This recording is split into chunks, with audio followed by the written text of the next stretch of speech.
Assalamualaikum warahmatullahi wabarakatuh. Nama saya Kartika Dipasmara Gita dengan NRP 50252111039 akan mempresentasikan tugas pertama dari mata kuliah interaksi manusia dan komputer, yaitu mengenai review desain dari suatu benda, yang mana di sini saya akan mengambil benda right-handed chair. Dan berikut adalah gambar dari benda right-handed chair atau kursi untuk pengguna tangan kanan, yang mana di sini untuk meja dan kursinya itu tergabung menjadi satu, tidak terpisah, dan untuk posisi mejanya ini lebih mengarah ke sisi kanannya, dengan bagian yang sini ini memanjang itu sebagai untuk tumpuan atau untuk meletakkan lengan bagian kanan untuk menulis. Jadi untuk menyangga lengan kanan. Dan di bagian bawah kursi di sini ada keranjang besi, yang mana di sini itu nantinya itu untuk sebenarnya tujuan utamanya untuk menyimpan barang. Dan untuk secara garis besar seperti ini untuk bentuk kursinya. Dan masuk ke selanjutnya, yang mana di sini untuk persoalan yang akan dibahas. Yang pertama ada siapa saja penggunanya, kemudian yang kedua ada di mana menemukannya, dan yang ketiga kenapa antarmukanya buruk, dan yang keempat adalah bagaimana seharusnya. Dari yang pertama dan kedua, yaitu siapa dan di mana, di sini jelas yang paling banyak menggunakan kursi seperti ini itu adalah mahasiswa dan juga siswa. Kenapa? Karena pekerja kantoran itu tidak mungkin, karena dia membutuhkan area meja yang lebih luas untuk menaruh komputer dan barang sebagainya. Jadi uh, kursi seperti ini tuh sering dijumpai di sekolah, di kelas, nah, di universitas seperti itu. Nah, kenapa antarmuka dari kursi ini tuh buruk? Berikut akan saya jabarkan dari segi kegunaan atau usability-nya di sini.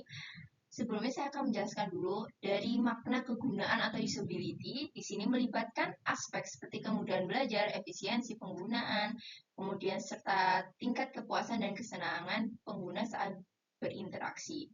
Nah, kursi ini itu dirancang khusus untuk tangan kanan, sehingga pengguna tangan kiri ini mengalami kesulitan dalam menggunakannya dan harus mengubah postur tubuh mereka untuk mencapai meja yang berada di sisi kanan kursi. Selain itu, area mejanya terlalu kecil untuk memuat banyak barang. Jadi, seperti gambar yang saya tunjukkan sebelumnya, itu kan hanya khusus untuk tangan kanan.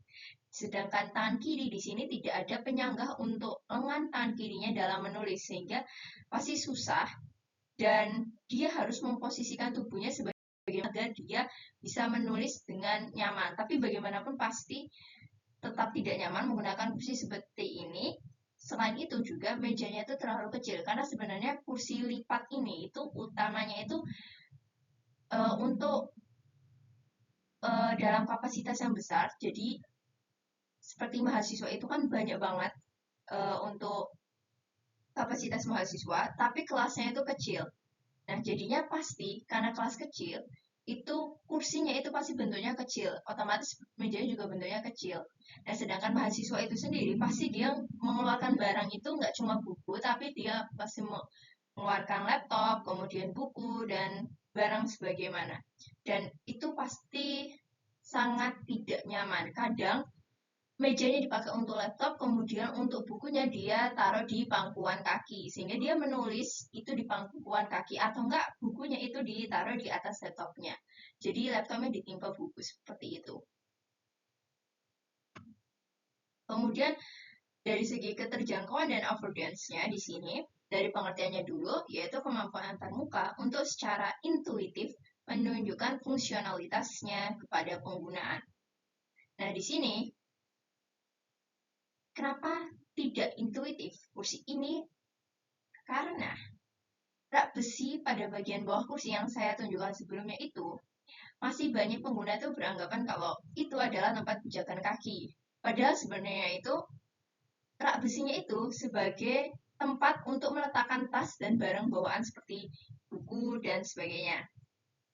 Nah, jadi di sini masih ada mahasiswa atau siswa yang belum memanfaatkannya dengan benar.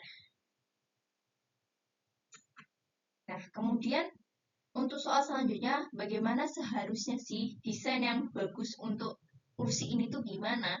Nah, jika yang pertama kita hanya memberikan solusi untuk membuat left-handed chair, yaitu untuk kursi pengguna tangan kiri, mungkin bisa menjadi solusi yang bagus, tapi itu juga gak efektif karena jika itu untuk siswa sekolah seperti SMA, SMP itu bisalah dikatakan bagus karena dalam jangka waktu yang lama kelas itu hanya ditempati oleh orang itu saja. Jadi bisa tahu pasti kelas itu butuh berapa kursi untuk pengguna tangan kiri.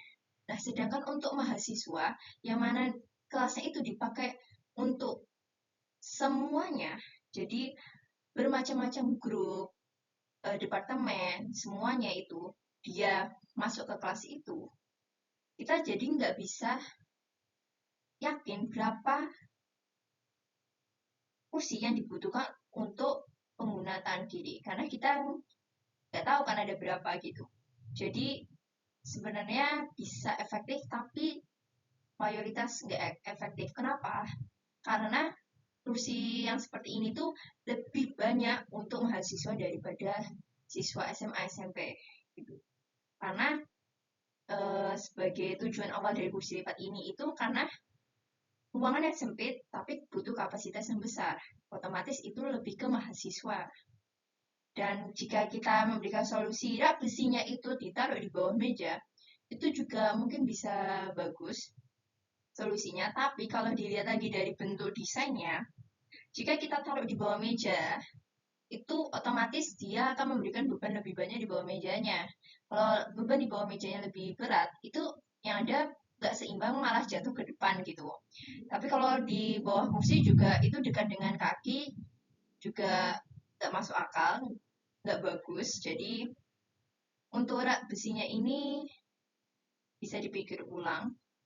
Dan jika kita memberikan solusi untuk peletakan barang dan terutama untuk tasnya, kita membuat gantungan di samping kursinya, itu bisa menjadi solusi bagus, tapi juga tidak, karena itu tergantung sama tipe tasnya. Jika tasnya itu kecil, itu berarti dia bisa tergantung dengan sempurna mengambang di atas lantai. Tapi ketika tasnya itu seperti tote bag, itu kan pasti tali tasnya itu panjang banget. Kalau tali tasnya panjang banget, pasti ketika digantungkan itu pasti menyentuh lantai. Jadi percuma aja, kenapa nggak langsung taruh di lantai? Seperti itu. Jadi untuk gantungan tas di samping kursinya itu juga kurang bagus. Dan jika kita juga memberi solusi soal area mejanya yang sempit, kita memperlebar area mejanya, otomatis kita tuh juga memperlebar kursinya. Nggak mungkin kita mejanya aja diperbesar tapi kursinya kecil itu nggak mungkin. Karena itu kan kursi lipat yang menyatu sama mejanya, sama kursinya bergabung jadi satu gitu. Tapi kalau kursinya juga diperlebar itu juga kelihatannya pasti aneh. Bayangkannya juga aneh. Dan fungsi utamanya lagi kan itu untuk kapasitas banyak ruangan yang sempit. Jadi nggak bagus untuk memperlebar area meja gitu. Dan juga kalau memperlebar area meja karena itu kursi lipat, pasti dilipatnya itu makin ribet dan juga jadi agak berat gitu. Kalau kecil kan jadinya ringan untuk dilipat gitu. Kemudian dari semua solusi itu gimana sih desain yang baik? Kalau semua solusinya itu nggak bagus semua. Dan desain yang baik itu kembali seperti biasanya bentuk meja kursi yang normal, yang mana di sini kursi dan mejanya itu terpisah. Udah paling bagus itu adalah yang normal, yang mana di sini raknya itu di bawah meja dan kursi mejanya ini terpisah. Selain itu, tinggi badan setiap orang kan beda ya. Kalau semakin tinggi badannya, itu pasti jarak antara kursi dengan mejanya itu pasti semakin jauh. Dengan kalau dipisah gini kan dia setiap orang bisa masing-masing mengatur untuk jaraknya seberapa gitu.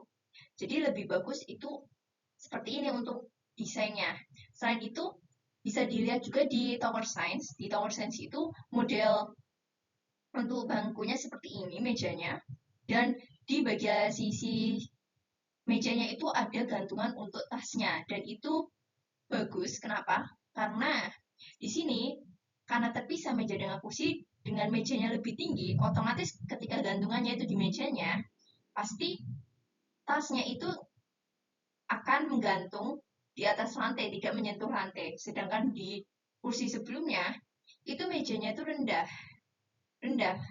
Jadi otomatis ketika dikasih gantungan tas pun percuma karena tasnya tetap menyentuh lantai. Dan juga di sini dari model untuk mejanya sendiri untuk menaruh gantungan tas, dikasih beban tas, kemudian di raknya diisi barang-barang buku itu juga kuat kokoh. Tuh. Jadi untuk desain kursi yang bagus itu seperti ini, dan juga kursi seperti ini itu konsisten maksudnya. Kenapa desainnya konsisten? Untuk pengguna tangan kiri dan pengguna tangan kanan itu pasti bisa memakainya gitu. Jadi itu saja yang bisa saya sampaikan terkait tugas pertama untuk mereview desain suatu barang, yaitu di sini saya barangnya adalah kursi. Itu saja yang bisa saya sampaikan. Terima kasih banyak. Wassalamualaikum warahmatullahi wabarakatuh.